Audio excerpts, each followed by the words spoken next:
The Selfish Path to Romance. Download Chapter 1 for free at drkenner.com and at amazon.com. Man cannot survive except through his mind. He comes on earth unarmed. His brain is his only weapon. But the mind is an attribute of the individual. There is no such thing as a collective brain. The man who thinks must think and act on his own. Have you ever thought you wanted to be more creative? With me today is Dr. Eric Daniels, who has his Ph.D. in American History from the University of Wisconsin. He's taught at the University of Wisconsin, and he is currently a professor at Duke University in the program on Values and Ethics in the Marketplace. And he's also written 2 courses that you can get by going to my website, The Inventive Age in American History, which is fabulous, and also The History of American Moral Thought. Both excellent courses. Dr. Daniels, welcome to the show. Oh, great. It's good to be here. Now, I was just talking about that course that you gave on 19th century, and you call it the inventive age in American history. Why the inventive age? What were Americans in love with during this period? Well, Americans in the 19th century were a nation of creative thinkers. Really, more than any other time in our history, and more than any other time in the history of the world, Americans in the 19th century applied themselves to the problem of making life better, making themselves happy. And the way that they did this was by coming up with new inventions, coming up with new ways to make their lives longer and easier and happier by inventing things like the telegraph, the telephone, elevators, railroad engines, electric lighting systems, electrical generation systems, the whole basis of our power today. All of these inventions were produced in the 19th century when people really applied themselves to the question, how do we make ourselves happier? And we do it by coming up with better ways to live in this world. And what wonderful advice just for any of us, just Sure. to say, how can we make ourselves happier in our personal life, at work, just to even prime the pump of that question, in hobbies, with friends. Now, we don't see that type of thinking. How can we make ourselves happier? If you were living among the Taliban or under Arafat or during the Dark Ages, help me understand why you don't see people pursuing their own happiness or ways to make life better. Why we don't have inventors in mystical cultures. Well, that's an interesting question because even in America, even in the history of the Western world, the 19th century in America stands out as a record of inventiveness that's not been matched in any other culture or in any other nation at any other time in the history of the world. And I think that the reason for this, the primary reason for this, is because America has embraced a rational culture. The Enlightenment ideas that Americans adopted in the 19th century, the belief in the power of their own minds, in reason, and the ability of average individuals to look out to the world, to gather knowledge, to gain knowledge about the way the world works, and to apply it to some particular problem that they want to solve. As opposed to what under the Taliban or in the Dark Ages? This is as opposed to most of the rest of human history when people believed that the world just works the way it did because some supernatural being created it that way, because God dictated that the world would work this way. And if you try to meddle in God's affairs, He'll strike you down. Right. And there are 2 implications. If you try to change it, God might strike you down. If you try to become too arrogant, God might strike you down.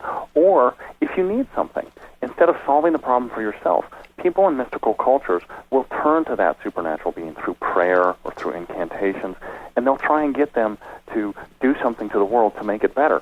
But Americans applied that problem to themselves. They said, how can we make it better? For this life right now, the only for life. this life, for right now, for my life, my children's life, how do we make it better ourselves? Now, you have a wonderful story about Ben Franklin's response to lightning hitting church towers and the church's response. Yeah. Hey, I got to interrupt this because we've got to pay some bills. 30 seconds, that's it. A very quick ad, and then Ellen will be back. Romance. Ugh, I wish guys knew more about what we want from a relationship.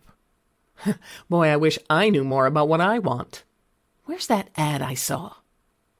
Here it is. The Selfish Path to Romance. A serious romance guidebook. Download Chapter 1 for free at selfishromance.com and buy it at amazon.com. The selfish path to romance.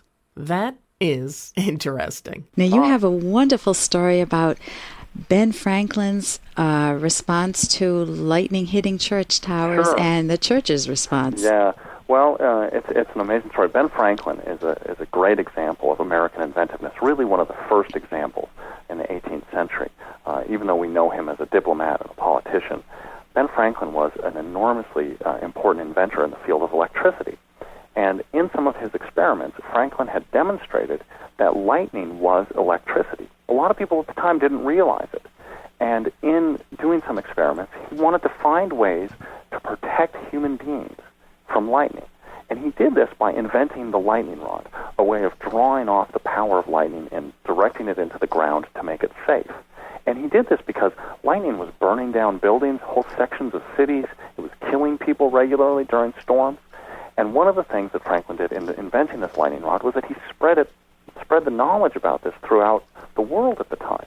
And in Europe, his ideas weren't immediately accepted. The curious fact about Europeans, because of their mystical culture, was that they didn't have the confidence that Franklin was right. And so in Europe, if you looked at the typical city in 18th century Europe, the largest building in the city would be a church with its large steeple. And what do they put in that steeple? And they, at the top of the steeple, they would put a large metal bell. And during thunderstorms, during lightning storms, which they thought was a sign from God about his displeasure at what the community was doing, they would send a bell ringer to the top of that steeple to ring the bell to try and ward off the evil spirits. And unfortunately, this individual was likely to be struck by lightning and often was killed. And this is hard to believe, but it's true. This practice in parts of Eastern Europe continued to the 20th century. That's incredible. Because of that mystical culture. Yeah, as opposed to here, where we would want to protect the bell ringer. Sure. I mean, if you go around today, you can see there's the buildings, public buildings, people's houses, in areas where there's a large amount of lightning. People install lightning rods because we have a belief and we have a confidence as a culture that applying ideas is the way to solve human problems. Instead of just letting your house be burned down by lightning, we install a lightning rod, and it solves the problem because someone took the time to invent a way of making our lives happier by preventing disaster. So instead of it being mystical, it's secular. But you say secular without skepticism. What do you mean by that in our last minute? That's a phrase I borrowed from Dr. Leonard Peikoff to describe American culture. Secularism without skepticism. And basically what this means is American culture in its best form in the 19th century was secular, was non-religious. It was a belief in this world and man's ability to live in this world. And achieve his happiness. Yeah, and to achieve happiness, not in the afterlife, but on earth. And not by knocking down other people. Right, exactly. And so, the skepticism, without skepticism, that's important as well, because even though it's a non-religious viewpoint, it's not a cynical or a destructive viewpoint. It's not simply trying to tear down other people's ideas or other people themselves. It's a secular belief. It's a belief in the rights and the abilities of human beings to achieve happiness in this world through application of their mind to this world. So to enjoy using your mind, to use it rationally to achieve your own happiness, what would you say is the connection of inventiveness to happiness in our last 30 seconds? Well, the connection, this is easy, and the connection between inventiveness and happiness has really, the bridge between those is our standard of living. We have an enormous standard of living today compared to the 19th century, even compared to the late 19th century. We have more prosperous, longer, healthier lives. And the reason that we do is because people have invented ways to make them better, to make them healthier, longer, and fuller. And the connection is inventions, applying your mind to reality, helps us to live better lives. And for our children and for our happiness throughout, our relationships, everything.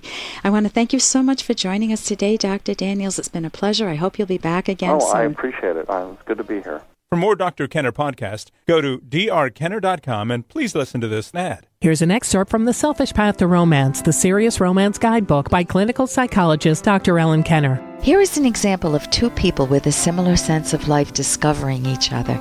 Brian met Suzanne at a friend's outing. He was immediately attracted to her, and not just because he found her physically appealing. She did not try to be the center of attention. She dressed tastefully. She seemed interested in conversations about ideas rather than idle gossip.